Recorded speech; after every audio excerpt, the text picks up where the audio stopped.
comment aller plus haut quand on commence par le sommet. La décadence est l'une des formes de ces sens de l'histoire. Je me faut ici maintenant mettre en perspective ce projet avec vous d'évoquer les sens de l'histoire. De quoi s'agit-il? Eh bien, d'abord, on peut se demander ce que c'est que l'histoire. L'histoire a au moins trois, c'est le cas de le dire, sens. L'histoire, c'est d'abord ce qui s'est passé, ce qui a eu lieu, ce qui constitue la somme des événements accumulés et réellement ayant existé. Voilà ce qu'on appelle l'histoire. On peut après spécifier l'histoire de tel peuple, l'histoire personnelle. En tout cas, c'est ce qui s'est passé. Et puis il y a un deuxième sens de l'histoire, c'est le récit de ces événements. Ce qu'on raconte de ce qui s'est passé, ce qui n'est pas la même chose. En français, c'est le même mot, histoire dans les deux cas. En allemand, ça n'est pas le même mot. Geschichte, c'est ce qui s'est passé. Ce sont Geschehen, ce sont les événements, ce qui a eu lieu. Geschehen, ça veut dire arriver, ce qui se passe. Et l'histoire comme récit, c'est history, c'est-à-dire la science historique, la science de ces événements, la manière d'agencer et de raconter. D'où une première question, est-ce qu'il peut y avoir une histoire événement sans une histoire récit? Est-ce qu'une chose peut être considérée comme historique si elle n'est pas racontée?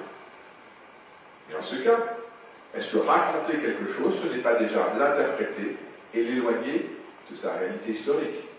Toute la question de l'interprétation, évidemment, et de la neutralité, de l'objectivité, de l'impartialité de l'historien, qui a été considéré longtemps comme un genre littéraire. Hérodote, premier des historiens, n'a aucun problème à mettre sur le même plan ce qui relève de la fiction, les monstres, les créatures imaginaires, et ce qui s'est véritablement passé.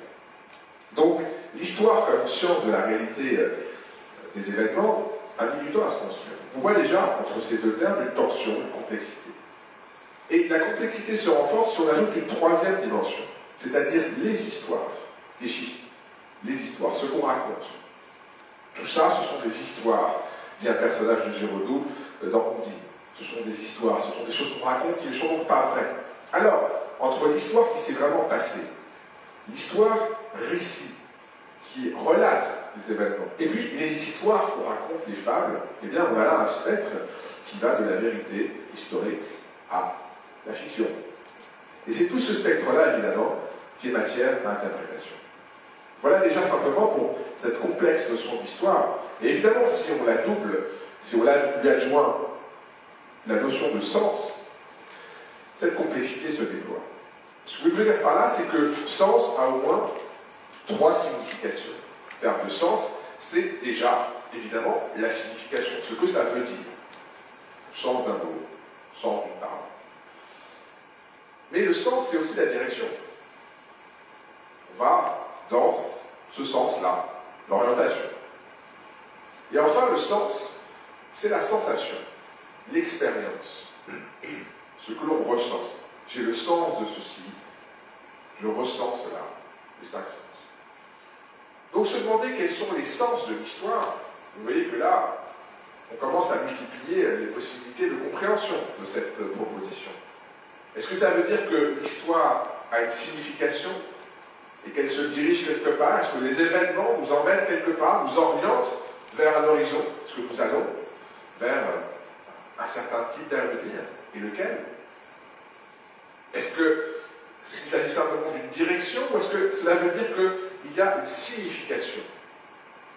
Qu'il y a une logique, comme le dit Hamlet, plutôt comme le dit Polonius à propos d'Hamlet, il y a une logique dans cette folie apparente.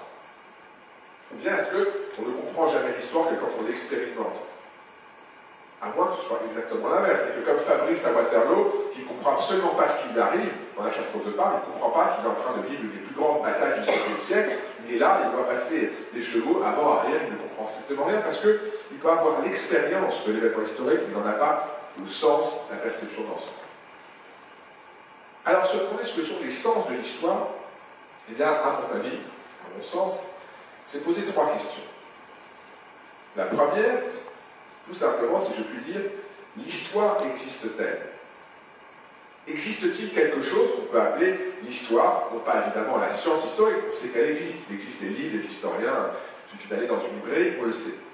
Non pas les histoires, les fables, puisque les fables, nous sommes faits de ces fables-là, nous sommes faits de ces histoires, de ces contes. Nous savons qu'elles existent. Peut-être qu'elles ne sont pas vraies, mais à la limite, peu importe. Puisque ce qui compte, c'est qu'elles soient bien racontées, comme dit par exemple Oscar Wilde dans la préface de Dorian Gray. Peu importe que l'histoire soit bonne ou mauvaise, ce qu'il faut, c'est qu'elle soit bien racontée. Non, la question que je pose ici, c'est est-ce que l'histoire, comme somme des événements tels qu'on en a une compréhension, nous emmène, nous, civilisation, humanité, quelque part? Existe-t-il une histoire? Deuxième sens, deuxième question, si l'histoire existe, il existe quelque chose qui s'appelle l'histoire, si nous ne sommes pas simplement le résultat d'un chaos d'événements, de bruits de fureur artificiellement reconstruits après coup par des savants qui cherchent un sens qui n'a pas existé sur le moment, s'il existe une histoire, quelle est sa direction? Est-ce qu'on peut la définir aujourd'hui? Et troisième question, quelle est la valeur du nouveau par rapport à l'ancien? Il y a de l'ancien, il y a de l'héritage, et il se produit du nouveau. Est-ce que ce nouveau a une plus grande valeur que l'ancien? Une moindre valeur? Qu'est-ce qu'apporte le nouveau par rapport à l'ancien? En fonction de la réponse à ces trois questions, en particulier à la dernière, je vais avoir une conception du temps qui est tout à fait différente. Par exemple, si je considère que, à vrai dire, il n'y a jamais véritablement de nouveau, rien de nouveau sous le soleil, comme on a pu dire, ni de nouveau sous le soleil, rien de nouveau. Ça veut dire que, ou bien nous sommes dans une espèce de présent perpétuel, avec une illusion de nouveauté, alors c'est toujours le même, sous une autre forme, mais c'est le même. Et dans ce cas-là, ça veut dire que, eh bien, comme le dit Rousseau, l'humanité peut vieillir, mais en fait l'espèce reste toujours jeune. Le temps passe, mais en fait il ne se passe rien. Il ne se passe rien d'autre que du temps. Une illusion de nouveauté. C'est toujours la même chose. Ou bien, deuxième possibilité, ce sont les mêmes choses qui se répètent. Conception cyclique. Les choses reviennent. Et par exemple, conception des empires, c'est que les empires vont naître, s'élever et puis s'effondrer. Donc, un mouvement, comme les saisons, cycliques. Qu'est-ce que c'est qu'une histoire cyclique, même qui revient?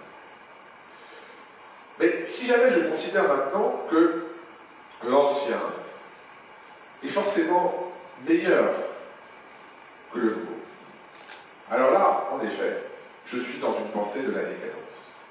Ce qui était avant était mieux. Ce qui vient maintenant, ce qui est nouveau, est moins bien. Où est passé hier? Où sont les rêves d'antan? Eh bien, cette conception-là fait que je vais voir l'histoire comme un mouvement descendant. Mais si au contraire, je considère que le nouveau apporte un gain par rapport à l'ancien, dans ce cas-là, j'ai une conception évolutionniste de l'histoire. Ça veut dire que l'histoire avance. Et qu'elle avance en apportant quelque chose de nouveau. Et même si je considère que la part de l'homme est déterminante pour faire avancer cette histoire, j'ai même une conception progressiste. L'histoire est un progrès. Progrès, marcher en avant. C'est une marche en avant. Il y a un sens à l'histoire. Et ce sens est positif. Et si je considère maintenant même que l'histoire va procéder par rupture et par saut, c'est-à-dire qu'elle va permettre de faire un grand bond en avant, j'ai une pensée révolutionnaire. Pensée révolutionnaire progressiste. Parce que la révolution, ça peut être aussi, on en parlera, le fait de vouloir revenir, comme le nom l'indique même, au point d'origine. Une révolution du soleil, c'est le tour complet. Le terme de révolution, j'y reviendrai, a les deux sens. Soit celui de faire un grand bond en avant, soit celui de revenir au point d'origine. Paradoxal. Donc, pour poser simplement ces premiers jalons qui vont nous guider pour les prochaines conférences, eh bien, on voit que ces questions même du sens de l'histoire, des sens de l'histoire, sont déterminantes, puisque c'est notre rapport au temps, c'est notre rapport à la vie, c'est notre rapport au sens collectif, c'est notre rapport, finalement, eh bien, à l'orientation de nos valeurs et de nos existences. Nous allons commencer par une idée qui est aussi vieille sinon l'Occident, mais disons une partie de l'Occident, c'est-à-dire l'idée de la décadence. La décadence, voilà qui est séduisant, la décadence. On salive, on se dit, qu'est-ce que la décadence doit pouvoir nous apporter comme raffinement? Quand on pense à Rome au temps de la décadence, eh bien par exemple, on peut imaginer tout ce que ça suppose de luxe, de luxure, de plaisir. Mais en même temps, évidemment, l'idée de la décadence est une idée a priori négative. Alors, quel est ce charme puissant de la décadence? Qu'est-ce qui, dans la décadence, est si prégnant, si puissant et en même temps si terrifiant? Pour comprendre cette idée de décadence, je poserai plusieurs questions. Et d'abord, la décadence, si elle existe, elle a commencé quand? Depuis quand sommes-nous, je dis ici nous au sens, disons, d'Européens, voire d'Occidentaux, depuis quand sommes-nous en décadence? Et je commence délibérément par cette question, quand, et non pas une autre question. On peut considérer que nous sommes en décadence, par exemple, depuis la chute du mur de Berlin et l'effondrement de l'Union soviétique. Pourquoi? Parce que nous n'avons plus d'ennemis. Nous ne pouvons plus le définir de façon adverse, comme c'était tellement pratique pendant la guerre froide. Nous n'avons pas de force à laquelle nous opposer pour nous poser, pour nous définir. Donc, une espèce de flottement, un projet européen, voilà, un peu en déconvenu, le Brexit, une sorte de sentiment de délitement, de décadence, justement. Au moins, au temps de la guerre froide, il y avait des tranchées, c'est le cas de le dire, il y avait des positions, il y avait une possibilité d'affirmer une identité. Première hypothèse. Et on peut remonter plus loin. On peut considérer que la décadence, en particulier de l'Europe, a commencé avec les deux guerres mondiales du XXe siècle. Jusqu'alors, l'Europe dominait le monde. Les différents pays européens, successivement, avaient étendu leurs empires. D'abord le Portugal et l'Espagne, puis la France pendant 2 siècles, et puis l'Angleterre pendant près de 2 siècles, sur les mers. À Louis IV, en même temps la Hollande, par exemple, ces pays avaient dominé littéralement le monde. Empires coloniaux, commerce, richesse. Et puis avec 2 guerres mondiales, eh bien, le premier banquier du monde devient les États-Unis. 50% des richesses d'or après la guerre mondiale, des réserves d'or. Et puis, un déclin même du projet européen. C'est-à-dire cet humanisme, ce rayonnement, ces lumières, cette civilisation européenne, justement, que Paul Valéry décrit dès 1919 comme mortelle. Nous autres civilisations, nous savons désormais que nous sommes mortels. Fameux texte sur la crise de l'esprit. Ça veut dire que on peut considérer que nous vivons depuis un siècle dans une grande décadence, qui est évidemment la Deuxième Guerre mondiale, avec le ravage européen, mondial, bien sûr, mais en particulier sur notre continent, a provoqué définitivement la décadence de l'Europe par rapport à d'autres puissances, en particulier. Mais on peut remonter encore plus haut. Parce que si par exemple vous suivez les monarchistes, ils considèrent que le début de la décadence, c'est la Révolution française.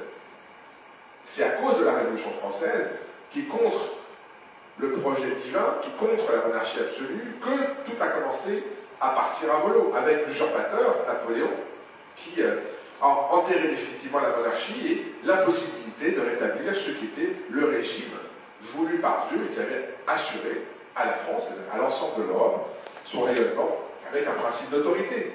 Dieu s'impose aux hommes et les rois sont leurs représentants sur terre. Mais on peut remonter encore plus haut, à vrai dire. Comme le dit Nietzsche, par exemple. Nietzsche considère que, eh bien, ça commence bien avant. Ça commence, par exemple, avec la chrétienté, qui est une décadence d'une certaine idée, d'une certaine conception de la civilisation. Et ainsi de suite. C'est-à-dire que je pourrais remonter, en prenant différents référents, toujours plus haut, et il est très frappant de constater que cette pensée de la décadence est quasiment aussi ancienne, en particulier, que, disons, une partie de l'Occident. Et par exemple, et surtout, à Rome, quand vous lisez les historiens romains, les écrivains romains, il est frappant de voir comme ils ont le sentiment d'avoir été toujours en décadence. Dès le début, quasiment. Rome n'était pas encore un empire, que déjà, eh bien, il y avait un regret des temps d'avant.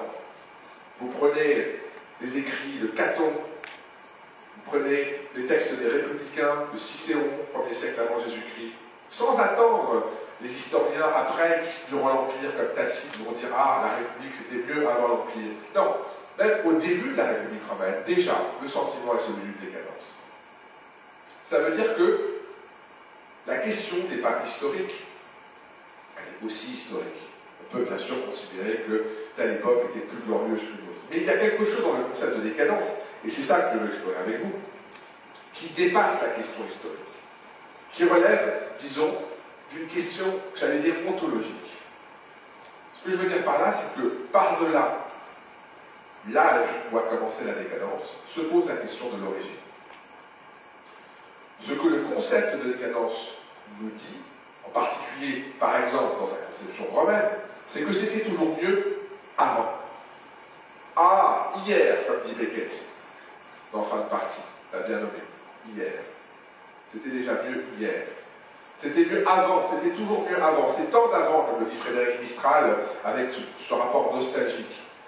C'était mieux avant, dans des temps, quel temps? Des temps qui sont peut-être avant le temps, qui remontent peut-être à une origine complètement fantasmatique. Origine du fantasme et fantasme de l'origine. Quelque chose qui a précédé le temps, la chute dans le temps. Une sorte de paradis perdu qui n'est un paradis que parce qu'il était perdu, que parce que nous ne l'avons peut-être jamais connu, parce qu'il est placé bien avant l'expérience humaine. Comme si l'expérience du temps elle-même était une expérience d'une décadence, d'une chute, d'une déchéance. Comme si entrer dans le temps, quitter cette origine mythique, c'était entrer dans la décadence. Il y a quelque chose de très frappant de ce point de vue-là, chez les historiens romains, par exemple, chez Salluste, qui, lorsqu'il, juste au moment où l'Empire va commencer, dit, voilà, nous entrons dans un ère de décadence, une ère de décadence, alors que arrive le sommet de la civilisation romaine, avec 2 siècles d'empereurs qui finissent de conquérir tout le bassin méditerranéen et qui sont au sommet de leur puissance. Et pourtant, ce sentiment d'une décadence absolue. Rien à voir avec la richesse, avec la puissance, avec le territoire. Non. Quelque chose à voir avec un espèce d'idéal, non plus seulement une origine ou une époque, mais un idéal de soi, un idéal, disons, de perfection, projeté, fantasmé, dont on aurait nécessairement déchu. Construction idéologique, peut-être, mais en tout cas, expérience extrêmement douloureuse du temps. Ça veut dire que dans la pensée même de la décadence, il y a ce rapport malheureux au temps. Et ce rapport malheureux en particulier au devenir. Ce qui m'amène maintenant à poser une deuxième question. J'ai dit quand a commencé la décadence, on pourrait dire depuis toujours, puisque le principe même de la décadence, attaché-nous à une époque dans son principe, c'est eh bien, de partir du sommet et de descendre. Mais c'est quoi ce toujours? Ça renvoie à quoi?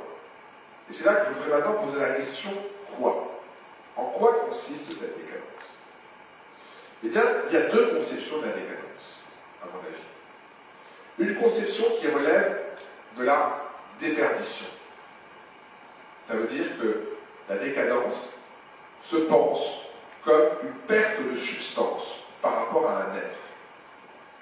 Ça veut dire que là, la vision n'est quasiment pas historique. Ce n'est pas une vision qui a un rapport au temps, c'est une vision qui a un rapport à l'être. Quelque chose a perdu de sa substance, a perdu de l'être, a perdu de la matière. Et en fait, il faut revenir à cet être complet.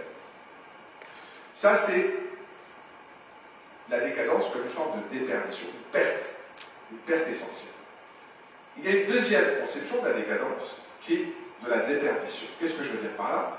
Pardon, excusez-moi, du déclin. Le déclin, ce que je veux dire par là, c'est que, au contraire, c'est une idée que, dans le temps, le devenir est négatif. Ces 2 conceptions sont assez différentes. Parce que, si la décadence, c'est une déperdition par rapport à une substance, ce qu'il faut, c'est revenir à l'être. Revenir à l'être complet, essentiel. Revenir à cette espèce d'idéal de pureté. Et si l'être est un déclin, ça veut dire un mouvement descendant, ce qu'il faut, c'est continuer l'histoire, non pas revenir à ce qui était essentiel, mais avancer en changeant le sens. La déperdition suppose qu'on va compenser la perte en revenant à l'origine. Ça veut dire qu'il y a une pensée de la décadence qui regarde vers l'arrière pour y revenir. Pour revenir en arrière, pour revenir à ce qui était au début l'idéal. Il y a une pensée de la décadence qui dit il faut maintenant changer le sens pour avancer. C'est la pensée du Hegel. C'est important, pourquoi? Parce que ce qui se joue là, c'est la question du changement. Quelle est la valeur du changement? Est-ce que le changement est une altération, c'est-à-dire que c'est une dégradation? On va se transformer, donc on va perdre quelque chose. On devient moins bien parce qu'on se transforme. Mais, comme le disait André Gide, il faut se croire très parfait pour ne pas pouvoir changer. Il faut supposer qu'on a déjà tout. Eh bien oui, en un sens, puisque changer c'est devenir moins bien, on était idéal avant. Mais il y a une autre conception du changement, qui est un rapport simplement de variation. Et dans ce cas-là, la question c'est comment, non pas revenir à ce qu'on était, mais comment devenir meilleur. C'est très très important, parce qu'en fonction de votre rapport à cela, soit vous pouvez avoir un point de vue réactionnaire, pouvoir revenir à ce qui était avant, à l'idéal, de toute façon l'histoire n'est jamais une déchéance, ou bien vous pouvez avoir un point de vue révolutionnaire. On est arrivé à un point de décadence, et donc il faut absolument avoir un sursaut pour arriver à l'état meilleur. Ce que je veux dire par là, et c'est très important de le comprendre, c'est que la pensée de la décadence, contrairement à ce qu'on croit trop, n'est pas nécessairement réactionnaire. Ce n'est pas nécessairement vouloir revenir à ce qui était avant. Ça peut être constater un déclin pour se dire que de ce déclin, on va aller vers l'avant. Certains des plus grands révolutionnaires ont eu une conception de la décadence en disant notre époque est en décadence, il faut nous transformer. C'est très important pour justement appréhender ce rapport à l'histoire. Il n'y a pas simplement une dimension négative, réactionnaire de la décadence. Quand a commencé la décadence, disais-je? En quoi consiste-t-elle? Quel est son rapport au changement? Clairement, le nouveau est inférieur à l'ancien. Et enfin, la question, pourquoi? Pourquoi la décadence? Eh bien, la première chose qu'on peut dire qui s'est perdue, c'est un certain sens. Hegel dirait l'esprit. Le philosophe Hegel dit, voilà, chaque moment dans l'histoire fait que l'esprit, la conscience, la raison, la liberté, va s'incarner dans un peuple. À un moment donné, ce sont les Grecs, par exemple, qui ont incarné l'esprit. Puis ça a été Rome. Et au bout d'un certain temps,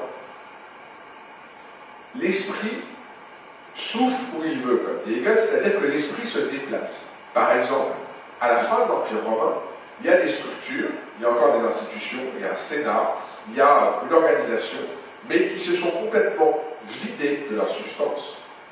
Parce que, désormais, la force active, c'est le christianisme, qui d'ailleurs ronge de l'intérieur de l'Empire romain et puis le remplace. On a des structures qui tournent à vide. C'est aussi ce que décrit par exemple Tocqueville à propos de l'Ancien Régime. Tocqueville dit voilà, il y avait une structure, des institutions, mais les véritables débats, la véritable réflexion se faisait dans les salons avec les philosophes, et c'est là que la pensée était, c'est là qu'il y avait du mouvement, il y avait de l'activité. Donc on a des institutions, mais elles tournent à vide en quelque sorte. La vérité est en train de se faire ailleurs. Le changement, la pensée, la dynamique se fait ailleurs. L'esprit souffle ailleurs. Et du point de vue de Hegel, l'histoire procède comme ça, c'est-à-dire que successivement, une civilisation, des institutions, eh bien, perdent leur sens, perdent leur fonction, perdent leur pertinence, et au bout d'un moment, sont remplacées par autre chose, par une autre civilisation, par un autre régime. Donc, la question du sens est fondamentale. Quel est le sens d'un mode de société? Par exemple, quel est le sens de l'aristocratie lorsque la société ne repose plus sur la guerre?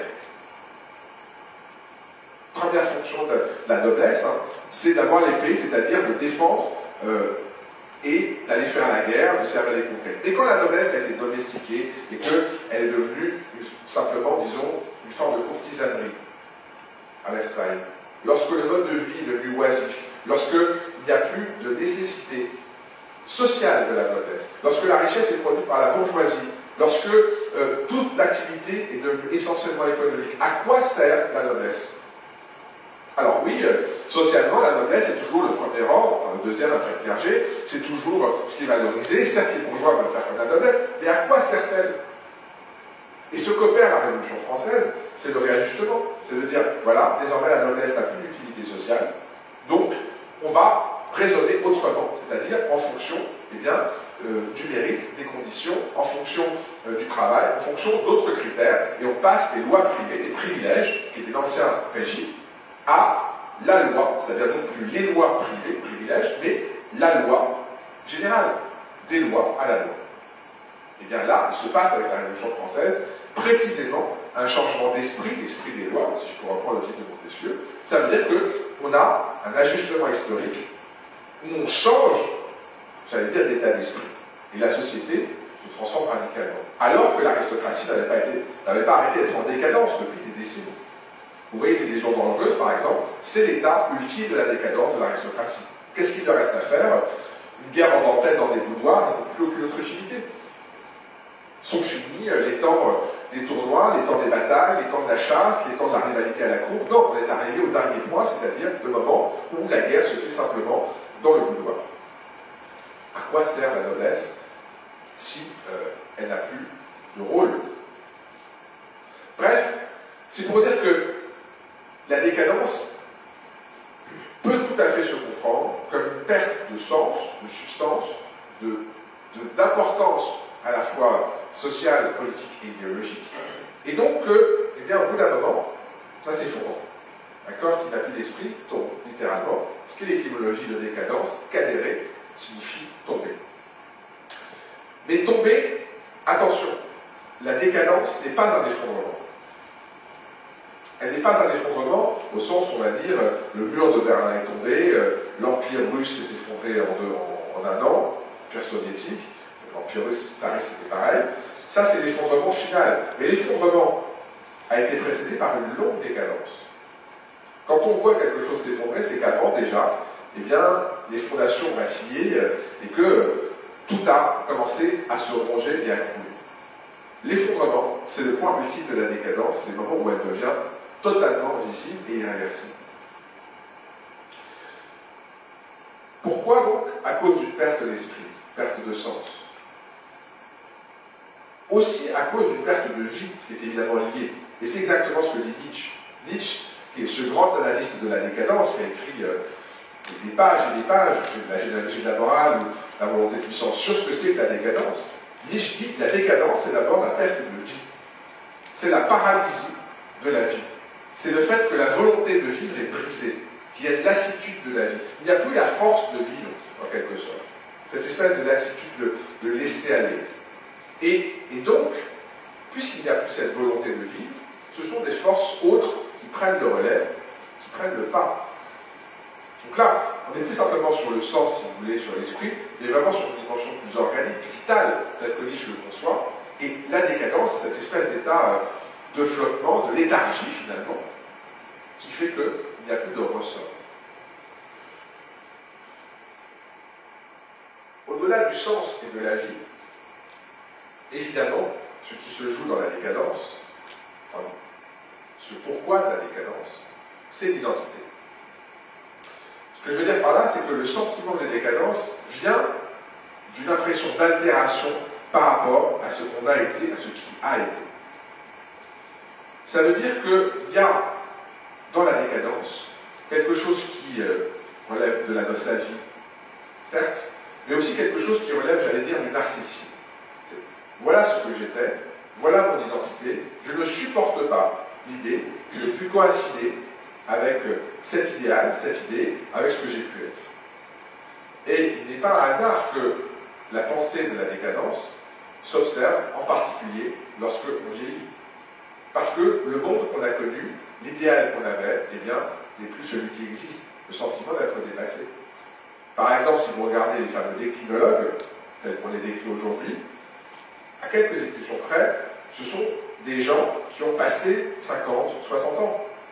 Ça veut dire qu'il y a quelque chose dans l'idée, ce monde n'est plus celui que j'ai connu, celui de ma jeunesse. de côté, aussi des révolutionnaires à vie et qui ont, voilà, 70-80.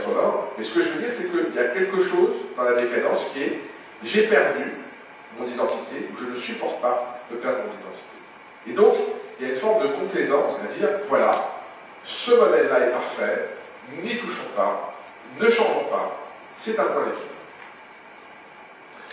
Alors on le voit, ce qui est intéressant dans cette conception de la décadence, c'est qu'elle est extrêmement dynamique et extrêmement plastique. Ce que je veux dire par là, c'est qu'elle touche à la fois à l'origine, au sens, à l'identité, à la vie, et qu'on peut l'interpréter de différentes manières. On peut l'interpréter en particulier, et ça a été une des métamorphoses, dirais-je, modernes de la décadence, comme une dégénérescence. C'est maintenant ce concept de dégénérescence que je vais examiner avec vous. C'est un concept beaucoup plus récent. Le concept de décadence, il y a 20, 21 siècles, 22 siècles, qui a été vraiment thématisé avec les Romains. Mais le concept de dégénérescence, qu'on pourrait interpréter comme la version scientifique moderne de la décadence, est beaucoup plus récent. Il date même précisément du XIXe siècle, de cette époque scientiste, la première révolution industrielle jusqu'à la deuxième d'ailleurs, au moment où on croit vraiment que la science permet d'atteindre la vérité. Qu'est-ce que c'est que la dégénérescence et quelle est la fascination? Deuxième temps, je vais voir avec vous, avoir vu ce charme de la décadence, quelle est la fascination qu'exerce la dégénérescence? Eh bien, la dégénérescence, d'abord, ce qui est intéressant, c'est qu'elle se construit à partir de 3 discours. D'abord, le premier discours de la dégénérescence est un discours qui est vraiment un discours clinique et un discours à la frontière de la science et du droit. C'est vraiment une manière normée de regarder le monde à partir d'une certaine conception de la nature, de la vie. Et c'est une manière d'appliquer cette grille organiciste, c'est-à-dire cette grille, disons, de la vie, à la société et à l'histoire. Comme si la société était un corps vivant, comme si l'histoire était un organisme, et considérait que cet organisme peut être malade. Donc on n'est plus, vous voyez, simplement dans un rapport ni à la substance, ni au devenir, ce qui était la pensée de la décadence, mais un rapport à la vie, à l'organisme, comme si, on allait devoir analyser les pathologies et les soigner. La dégénérescence, c'est un concept qu'on trouve, par exemple, chez le médecin Charles Ferret, qui a été une star du XIXe siècle, avec ses ouvrages qui sont devenus littéralement des best-sellers, donc quoi, délibérément, c'était un anglais, et véritablement avec une influence immense, y compris sur Nietzsche d'ailleurs. D'ailleurs, Léon Daunet décrit ce dévot du néant, Charles Ferret, cette espèce de pensée extrêmement négative, extrêmement cruelle, vraiment d'un médecin qui va contempler les pathologies sur la société.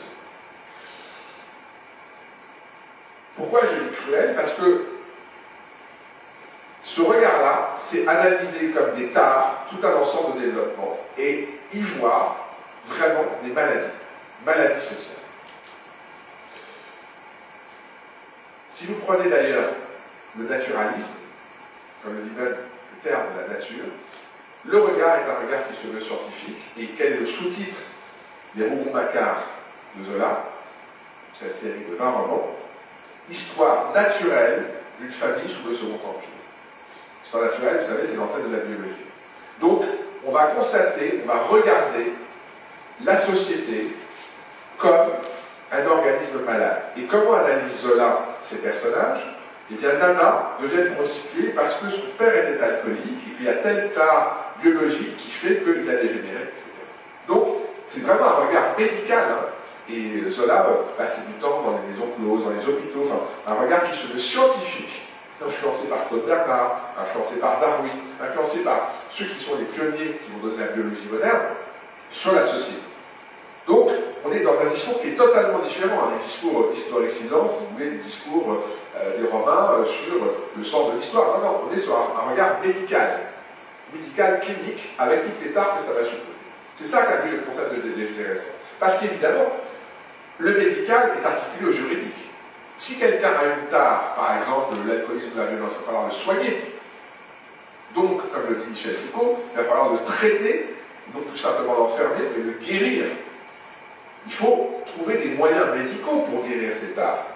Le criminel n'est plus simplement quelqu'un qui bafoue la loi, qui blasphème ou quoi, c'est quelqu'un qui est un malade. Et les malades, on les soigne.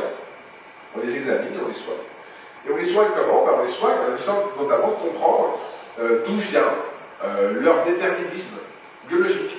Et donc on fait comme César Lombroso, on prend des crânes et on les mesure pour dire, voilà, un tel, vu son crâne, vu la taille de son crâne, il va être nécessairement un violeur, un tel un criminel. Et c'est tout le début de cette science, qui est poursuivie par exemple par Gobineau, qui va lui aussi déterrer des crânes pour les mesurer, pour commencer à avoir une vision de la société raciale.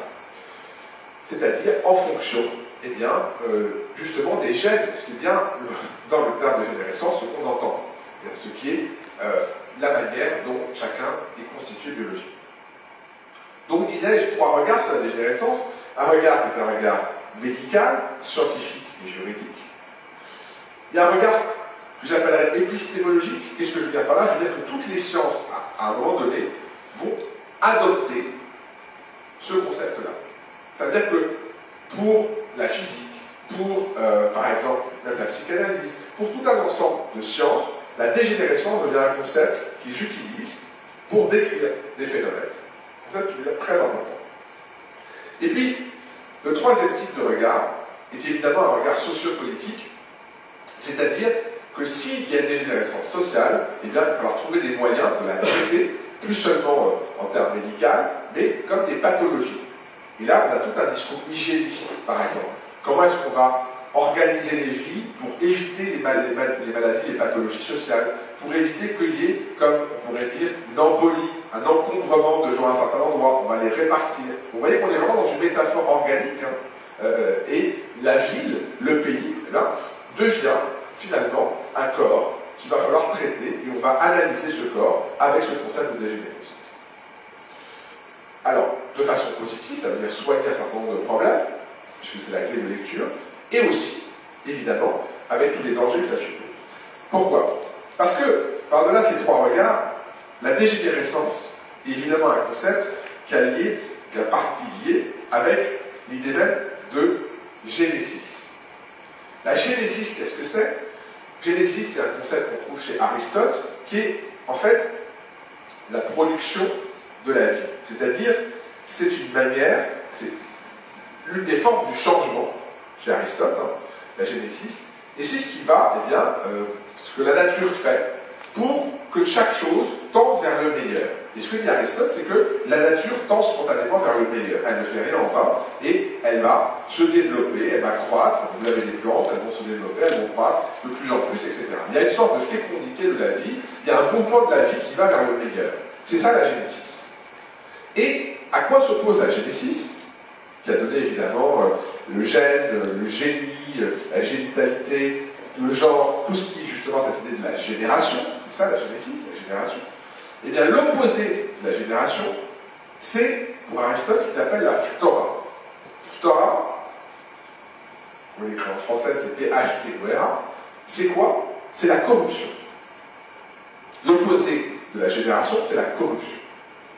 Corruption qui est l'une des formes de la dégénérescence. C'est quoi la corruption? La corruption, c'est quand une chose, eh bien, devient de pire en pire, perd ses forces vitales, perd son principe de fonctionnement. Ça veut dire qu'un cancer est une dégénérescence des cellules. Donc, lorsqu'il n'y a plus de principe de fonctionnement et de principe vital, et que finalement l'organisme, littéralement, fout le camp. Pas dans des directions qui ne sont pas de développement, de croissance, mais, disons, dans un sens, qui est un sens à la fois pathologique, voire mortel. C'est ça la corruption. Évidemment, le terme de corruption veut dire aussi la corruption financière, d'autres formes de corruption. Mais le terme originel est médical. Stop, la corruption. La dégénérescence, c'est l'hypercorruption. C'est quand une chose, eh bien, voit la vie se retourner contre elle-même. Dégénérescence. C'est-à-dire que la dégénérescence est contre nature, elle est contre le mouvement de la nature. La dégénérescence, comme pensée, qui l'inverse de ce que dit Aristote. Elle dit que les choses vont de pire en pire. C'est une pensée fondamentalement négative. Et ça va bien plus loin que la décadence, en un sens. La décadence, on tombe, jusqu'où est-ce qu'on va tomber? Comme dit la célèbre phrase qui sert de prologue à La haine, le film de Kassovitz, et qu'on retrouve à la fin, c'est l'histoire d'un homme qui tombe du 30e étage d'une tour et dit jusqu'ici tout va bien, jusqu'ici tout va bien. Conclusion, l'important c'est pas la chute, l'important c'est pas la chute, c'est l'atterrissage. Sauf que dans la pensée de la décadence, il n'y a pas d'atterrissage, si je puis dire. Et qu'on peut continuer à être en décadence très longtemps. En revanche, le résultat de la dégénérescence, c'est la mort. Enfin, pathologique. Donc, lorsque la pensée de la dégénérescence contamine l'histoire, et quand on commence à penser l'histoire comme une dégénérescence, eh bien, on aboutit à des choses assez radicales. C'est-à-dire que, nécessairement, s'il y a dégénérescence, il faut, pour pouvoir sauver la vie de la société ou de l'utilisation, intervenir de façon médicale et chirurgicale. Il faut se débarrasser des dégénérés qui sont en train de pourrir, de corrompre la société. Il faut stériliser ceux qui risquent de transmettre des dégénérescences. Il faut avoir une action qui est une action d'éradication, de purgation. Il n'est pas un hasard que dans les films nazis, on voit des rats alternés ou des malades mentaux avec des photos de juifs. Parce que ce qui est montré, c'est un regard médical. C'est de l'ordre de la pathologie. D'ailleurs, ces gens ne sont pas comme nous. Ils ne sont pas de la même race, ils ne sont pas de la même biologie. Je veux dire par là que la pensée de la dégénérescence, nécessairement, arrive à une pensée de l'éradication. C'est corrélé. C'est obligatoire, parce qu'il faut bien intervenir, il faut bien faire quelque chose pour soigner le grand corps malade qu'est devenue la société. Donc, on voit bien tout le danger de cette pensée de la dégénérescence, appliquée de façon mécanique à la société. Ça va beaucoup plus loin que les métaphores organicistes, c'est-à-dire la manière de comparer la société à un corps, qu'employaient déjà, par exemple, les Romains. Vous savez, il y a un très célèbre discours, on trouve dans une fable, qui est repris chez Shakespeare en Coriolan, où eh bien, la société est comparée à un corps humain. Voilà, les laboureurs, ce sont les pieds, le Sénat, c'est la tête, les guerriers sont les bras. Donc déjà, dans cette vision-là, chacun est à sa place. Et cette pensée-là est évidemment contre-révolutionnaire. Parce que je ne peux pas déplacer la tête en la mettant dans les pieds. Il faut que chacun reste à sa place. Donc si je suis laboureur, je suis le pied, je ne peux pas devenir la tête. Parce que sinon je deviens un monstre, si je me mets la tête dans les pieds et vice-versa. Ça veut dire que quand j'ai une conception organique de la société, je ne peux pas déplacer les éléments. Si j'arrive à convaincre les gens que la société est un organisme, ils n'essaieront pas de la changer. Et si je dis, et c'est le degré supplémentaire de la dégénérescence, que la société est un organisme malade et qu'il faut la soigner, dans ce cas-là, j'impose pour des raisons de survie d'agir contre la dégénérescence par l'éradication et par la purgation. Ça, c'est le regard médical, donc, et c'est, si je pourrais dire, une forme de décadence biologique qui est le pas supplémentaire qu'accomplit le XIXe siècle par rapport à la décadence. Alors, vous voyez qu'on est dans des eaux très sombres, voilà, si la conception de l'histoire était celle de dégénérescence, évidemment, jusqu'où allons-nous arriver? Et on arrive évidemment à toutes les dystopies dont j'ai déjà parlé quand j'ai parlé du meilleur des mondes, toutes les sociétés basées sur l'eugénisme, etc. Mais ce n'est pas la direction que je suis ici, je l'ai déjà évoqué. Ce que je veux voir avec vous, c'est comment on peut prendre le contre-pied, et ce sera le troisième et dernier temps, de ces conceptions de la décadence, comme déclin, déperdition, comme cette chute qui peut entraîner une révolution ou une réaction, et de la dégénérescence comme forme moderne, comme interprétation moderne de la décadence. Et ce sera mon dernier temps sur, je dirais, le travail du négatif. Comment la décadence, qui est apparemment une perte, un déclin, eh bien, peut constituer un gain. Quel est finalement ce qu'elle permet, ce qu'elle transforme, comment elle a une forme de productivité. Évidemment, et ça c'est très clair, la première productivité de la décadence est esthétique. Si vous regardez les périodes de décadence historiquement, ce sont des périodes extrêmement fastes. Alors, sauf évidemment quand il y a une décadence de l'art lui-même. Parce que tous les artistes n'ont pas arrêté d'énoncer en disant juste avant moi c'était la décadence, Vous regardez quand Brecht, par exemple, parle de Thomas Mann, considère que Thomas Mann est décadent, Artaud parle de Victor Hugo en disant que c'est un décadent. Ça, c'est facile en art, on traite toujours de décadence, ce qui était avant, les romantiques ont traité les classiques de décadents, etc.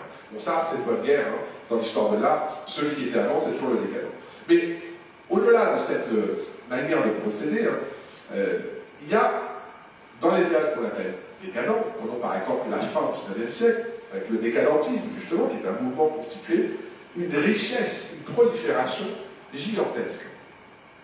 Vous prenez, par exemple, À rebours de Huysmans, roman 1887, qui est un roman foisonnant, extrêmement dense. Eh bien, ce que le personnage de Huysmans fait, qui s'appelle Désessinte. Désessinte, c'est quelque part entre l'essence, la sainte, la quintessence, et on n'est pas loin aussi de l'écho avec la décadence. Ce personnage de Désessinte, eh bien, il va essayer de faire la quintessence des expériences, toutes les expériences humaines. Le roman est extrêmement chargé, il va essayer tout ce qu'il peut, de goûter tous les mets, même une expérience funèbre. Bref, on a une espèce de concentré, littéralement, comme un parfum, on peut dire qu'il est tellement chargé que ça devient suffocant, de concentrer les expériences humaines. Et au même moment, quasiment, quelques années près, 7 ans près, vous avez le portrait de Dorian Gray. Et le portrait de Dorian Gray, dans la préface qu'Oscar Wilde écrit, il dit « On peut détester mon roman parce qu'il tend à la société le miroir de ce qu'elle est. Sauf que ce miroir est un miroir esthétique. Ça veut dire que dans Dorian Gray, vous avez un personnage qui va pouvoir jouir de tout, et de tous les crimes et de tous les plaisirs, sans que personne ne soit au courant, puisque rien ne se voit sur son visage, c'est le tableau qui vieillit, qui prend les marques de ses vices, et il expérimente tout ce qu'il peut expérimenter. Là aussi, on a un concentré d'expérience, et par rapport à la décadence, une jouissance de la décadence, le fait de sombrer. Dorian Gray va dans les bas-fonds, il dîne avec des bandits qui risquent de le tuer. Donc il y a un goût pour la chute et la déchéance. Mais en même temps, et c'est la force de Wilde, il y a une manière de le raconter qui est extrêmement savoureuse, et il y a une espèce de transformation, de transposition esthétique, qui fait qu'on est au-delà, comme le dit Nietzsche, du bien et du mal. On n'est plus dans une question morale, mais dans une question esthétique. Vous prenez également la décadence de l'Empire romain, évidemment avec tout ce que ça suppose d'orgie et de faste, mais ce soit en termes esthétiques, en termes architectural, eh bien, ça donne cette espèce de foisonnement. Le foisonnement est le propre de certaines périodes de décadence. Cette décadence-là est productive. Elle est productive en termes esthétiques, elle est productive dans un deuxième concept, qui est, à mon avis, le concept de, on a parlé de décomposition. Eh bien, la décomposition, elle permet d'avoir un certain terreau. Quand vous laissez se décomposer les plantes, on parle ici au Pays de Soie, des jardins notamment, eh bien, vous avez la possibilité après de planter. Vous allez avoir un humus, d'avoir quelque chose qui va vous permettre de faire naître à nouveau. Ça veut dire que le principe même de la décadence, c'est que ce qui va chuter, tomber et mourir va servir d'humus de terreau à ce qui va venir. On le voit, par exemple, dans un roman de Zola qui s'appelle La Curée.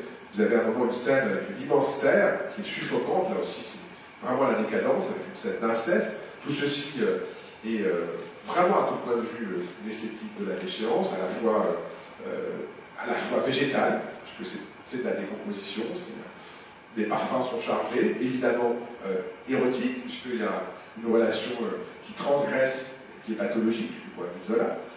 Et en même temps, vous avez dans cette prolifération, eh bien, un monde nouveau qui va en sortir, et c'est ce que Zola nous montre.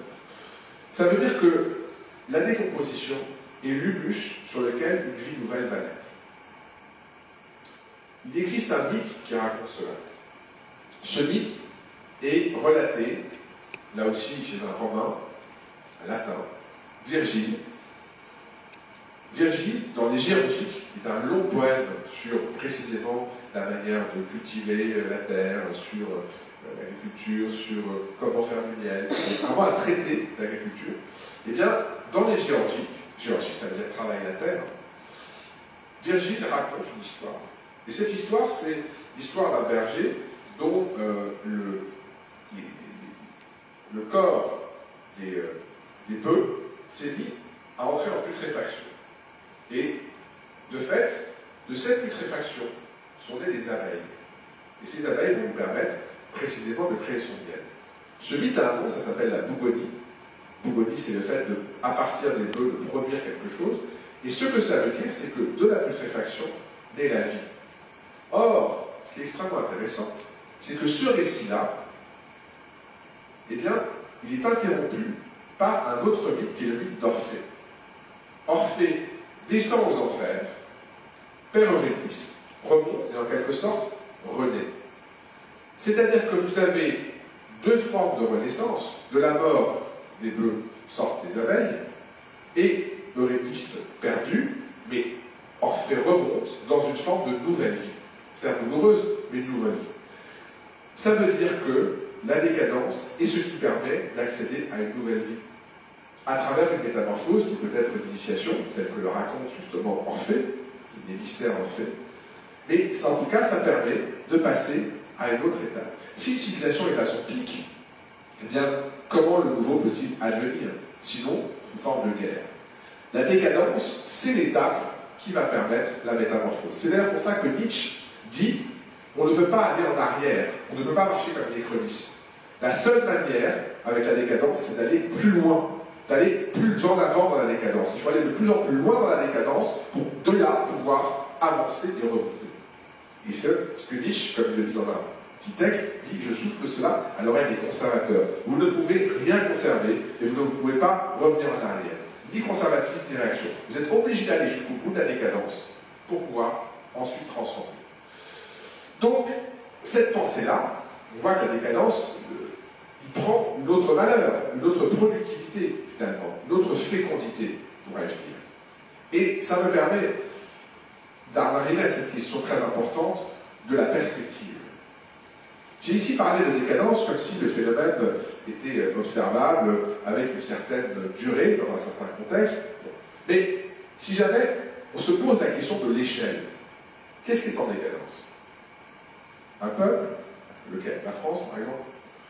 Civilisation, l'Europe, c'est quoi l'Europe? Depuis quand? Ça commence quand? Les Grecs, les Romains? On ne peut pas vraiment dire que ce soit toute l'Europe. Donc la question est, quelle est l'échelle qui permet de considérer qu'il y a une décadence? Et si je vais encore plus loin, on peut aussi considérer que, comme ça a été souvent fait dans la théorie des empires, il y a une période d'ascension et une période de chute, et que la décadence n'est qu'un segment d'une vue plus grande. Ce qui permet ici d'évoquer la conception que Aristote a de l'optimum. Vous savez, il y a deux manières de considérer la moyenne. Soit la moyenne, c'est le point 10 entre 0 et 20. Voilà. J'ai la moyenne, j'ai eu 10.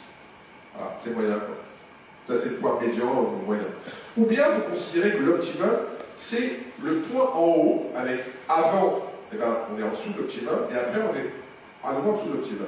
Ce que dit Aristote, par exemple, dans l'éthique, il dit voilà, il y a un point qui est un point de générosité où on est à ce point, on est exactement ce qu'il faut comme générosité. En dessous, on est radin, et si on va au-dessus, eh ben, on est en train de dilapider sa richesse. Il y a un point optimal qui est ce sommet-là. Eh bien, si je passe une pensée de la décadence à une pensée de l'optimum, par exemple, j'ai une autre perspective, je prends une sorte de pas de recul, j'ai une vision plus large, et j'essaie d'intégrer la décadence dans un segment qui est plus vaste. Et comme on vient de le voir avec cette conception de la fécondité, à mon avis, c'est peut-être la richesse, c'est que, après les fins de siècle, s'ouvrent des siècles nouveaux. La question, évidemment, c'est de savoir combien de temps dure une fin de siècle. Il faut regarder les fins de siècle, elles ont généralement été suivies de révolutions.